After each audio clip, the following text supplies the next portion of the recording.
Studies of rainwater in farm tanks show they can be contaminated with a range of organisms, some potentially harmful. People who drink untreated rainwater usually develop immunity to the more common pathogens present. However, visitors to farms, young children, the elderly and those with compromised immune systems can become ill. Stan Abbott from Massey University has been researching rainwater collected off roofs. He's been working with farmers such as Roger Fairbrother to ensure they have access to good quality drinking water.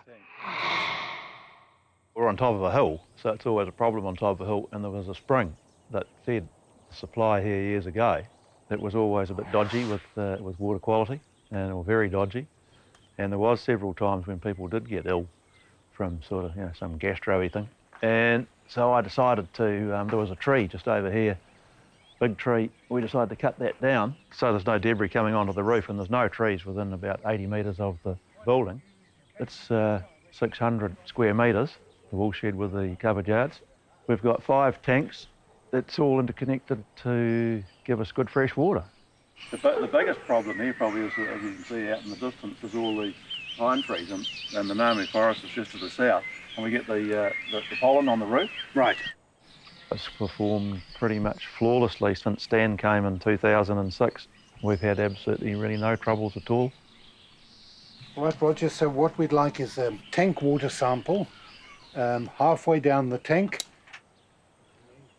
We've done a study on 560 private roof water harvesting farms, lifestyle blocks, a 5-year study which was done all over the country, and we found more than 40% fail even minimum standards. Many of these, they've got E. coli counts well above 200, 250, and as you probably know, the count should be 0. Now, I'm aware that a lot of people who have been on roof water, who've drunk the water for many years, they do build up immunity. And so it's always the question, well, what about illness? What about diseases? Besides the immunity, though, it's the folks who've never drunk that water before, they will really get sick. And so hence our efforts at Massey, the research is to find out simple, cost-effective measures that one can install, preventive measures, to keep that roof water pure. Well, the first flush diverter's around here, Stan, so we just want to have a look at it, see how you go. So this is your first one, and when last have you cleaned it, Roger? Well, it was actually within the last couple of weeks I've emptied that out. Has it got 2 screens or just one? It's only got one. Right. The key message for me is that it's not that expensive. Simple, prudent, practical preventative measures. The minimum requirement in our book at Massey is screen rain heads, keep the gutters clean, and a first flush diverter. And so there you go. You can see that Oh, that's still pretty clear. That's quite a bit of dirt came out of the bottom of the... That's good. You Yeah. can always smell there's a bit of stuff that comes out, and you can see Yep, the pollen and there's on the the ball. side of it here. I mean, this even, when last did you say you cleaned it? Oh, it'll be 2 weeks ago. And that's good. That's still pretty clear. So, Unfortunately, in many systems, they don't even have the rudimentary physical methods to prevent the water from contamination. They don't have a first flush diverter.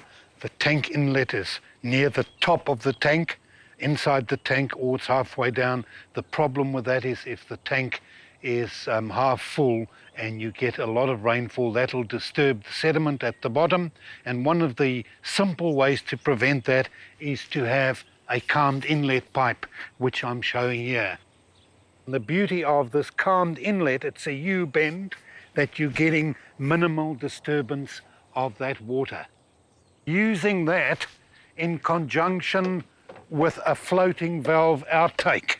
So the water comes in through the bottom calmed inlet, and then you're taking the clean water from the top of the tank.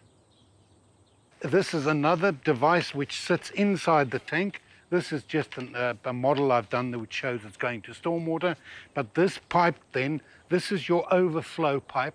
So when the tank is full, it's like a tank vacuum system. It's got serrations on the end. When it's full, it's quite ingenious. It will suck away the debris and the bugs. We call this gravitational flow.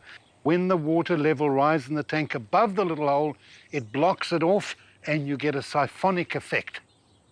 And it'll suck out more debris stronger until it drops to below that level again when the siphon breaks. It's a very simple, cheap, effective way It's sometimes called bottom overflow or a tank vacuum system. There are other makes and models on the market, but this is the one which we've done a lot of work on. Simple, effective bottom overflow vacuum system, and then that goes to stormwater. It means that you don't have to get in and clean the tank out. This does it automatically. Now this is just a model which I brought along of a first flush diverter, 90mm first flush diverter. And again, because the longer the interval between rainfall events, in other words the dryates, the bigger the buildup of pollutants on the roof. Wood burner ash, bird droppings, rodents, possum droppings, all sorts of things.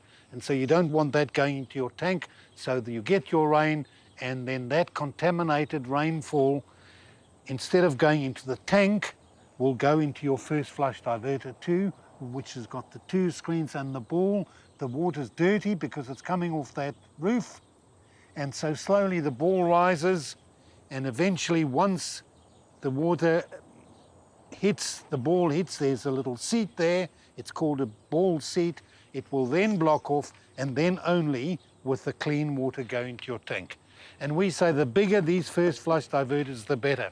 And if you've got a big roof catchment, even a 200 litre capacity first flush diverters should do it.